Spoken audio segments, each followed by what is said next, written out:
Hello students, learn with knowledge गुरु में आपका स्वागत है।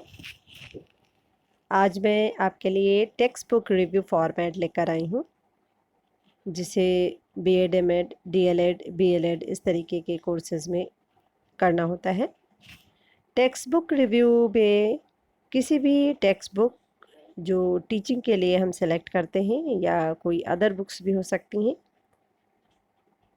उनका रिव्यू करना होता है। और टेक्स्ट बुक रिव्यू करने के लिए हमें वो फॉर्मेट समझना आवश्यक हो जाता है, जिसके आधार पे हम टेक्स्ट बुक रिव्यू करते हैं। इसके लिए सबसे पहले हमें ज़रूरत होती है टेक्स्ट बुक रिव्यू के सैद्धांतिक पक्ष यानी कि थ्योरेटिकल एस्पेक्ट की, जिसमें पाठ्यपुस्तक का अर्थ और परिभाषा, शिक्षा प्रक्रिया में पाठ्यपुस्तक की भूमिका, अच्छी पाठ्यपुस्तक के गुण, अच्छी पाठ्यपुस्तक के लाभ, पाठ्यपुस्तक का उद्देश्य, पाठ्यपुस्तक की आवश्यकता, पाठ्यपुस्तक की विशेषताएं, जिसमें बाह्य विशेषताएं और आंतरिक विशेषताएं सम्मिलित होती हैं, पुस्तक समीक्षा की आवश्यकता, माध्यमिक स्तर पर विषय के उद्देश्य और पुस्तक का महत्व आदि लिखा जाता है। पाठ्यपुस्तक समीक्षा के लिए सैद्धांतिक पक्ष लिखने के बाद हमें व्यवहारिक पक्ष यानी कि प्रयोगात्मक पक्ष यानी कि क्रियात्मक पक्ष की आवश्यकता होती है, जिसके लिए हमें विभिन्न पॉइंट्स को देखना होता है, जिसके आधार पे हम पाठ्यपुस्तक समीक्षा का क्रियात्मक पक्ष लिख सकते हैं। इसमें सबसे पहले आता है पाठ्यपुस्तक की बाह्य विशेषताएं। बाह्य विशेषताओं के अंतर्गत पाठ्यपुस्तक का परिचय यानी कि पाठ्यपुस्तक क्या है उसके बारे में परिचय देना होता है।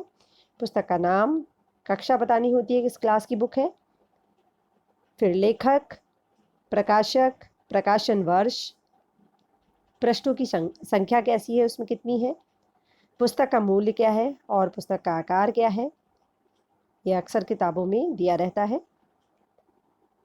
पाठ्यपुस्तक की भौतिक विशेषताओं के अंतर्गत पुस्तक का मुख पृष्ठ, बाह्य पृष्ठ कैसा है, रंग कैसा है, छपाई, शब्दों के आकार, जिल्द की सुंदरता, कागज की गुणवत्ता। फिर पाठ्यपुस्तक की आंतरिक विशेषताएं।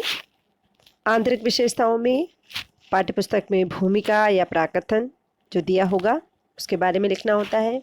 संपादकीय, विषय सूची, उद्देश्यों के आधार पर विषय वस्तु का संगठन, इकाई विभाजन,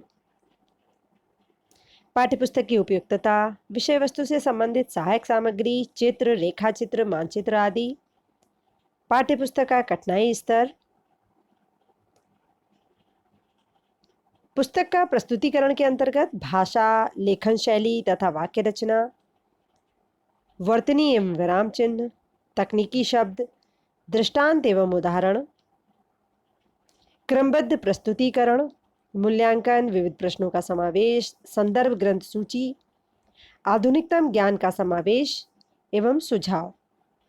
इस तरह से इतनी सारी हेडिंग्स को लेकर पाठ्यपुस्तक समीक्षा की जाती है।